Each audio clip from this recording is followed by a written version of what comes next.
So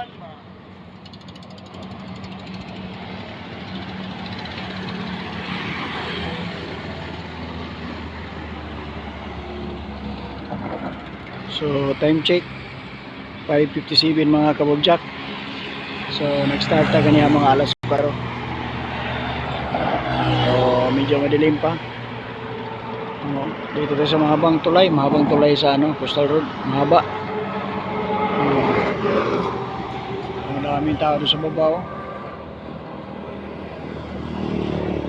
So marami na nagpunta sa mga kuha nila. So ang ganda, ang ganda talaga. Murasog Lake, artificial lake. So ang ganda ka mga kabugjack. Murasog artificial lake. Ito yung